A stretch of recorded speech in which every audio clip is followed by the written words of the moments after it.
Hi guys! Welcome to Madeira, Portugal. So, as promised, always ako nagro-room tour, apartment tour, hotel tour. So, eto is last day namin dito sa aming first accommodation. 3 accommodation kinuha ko, 2 apartment at 1 hotel. 2 apartment para makapagluto kami, makapaglaba. Last 2 nights nag-hotel kami para hindi na kami magluto, mag-relax na lang, walang labahin. So, eto is yung first accommodation namin. Itutour ko kayo. Dito kami sa Canicho, Portugal. So, yan yung aming view, guys. Oh. Ayan. Tapos, eto yung entrance ng apartment. Nasa taas kami. Pagpasok mo, meron ka ng living room. Nagamit na namin to, guys. So, medyo hindi siya ayos. Pero ayos na ayos kasi iniwan ko siyang maayos. So, ayan. Living room, may TV. Tapos paglingon mo dito, ito yung first room.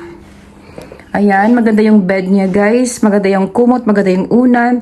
Nandyan yung bintana, may malaking aparador at malaking salamin.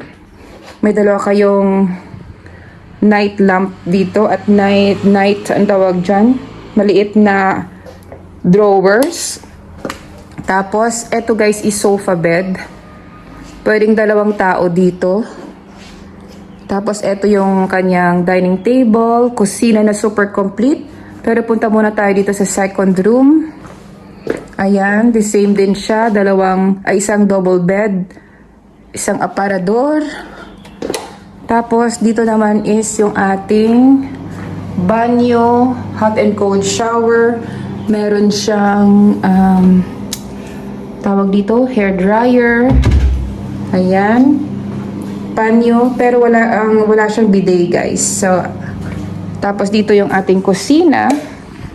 Kompleto, guys. Super malaki yung ating ref. Super laki ng ref, guys. Ayan, oh. Ayan. Tapos may freezer. May freezer na hindi naman namin nagamit. Tap water. Pwede kang uminom ng tubig sa tap water, guys. Pero hindi ko siya ginamit kasi bumibili talaga kami ng mineral water. Ayan, meron na yung mantika, asin, asukal, hindi ko man nagamit. Coffee machine. Kung gusto mo mag-init ng inyong tinapay, meron din. Mag-init ng tubig, meron din. Eto guys, oh, washing machine. Very convenient. Dishwasher. Ayan. Tapos eto, kompleto na siya sa may glasses, glass wine. Dito yung mga basurahan, sabon, ipit sa labahin, hot and cold water din yan, guys. Ito, pwede ka dyang magluto, mga kalan. Dito yung mga pinggan, utensils sa pagluluto, at kutsara tinidor, microwave, oven, at mga gamit sa pagluto. At mga malalaking yahong. And, andyan yung bintana. Guys, pakita ko sa inyo yung view dito sa kabila mamaya. So, ayan lang siya, guys, oh.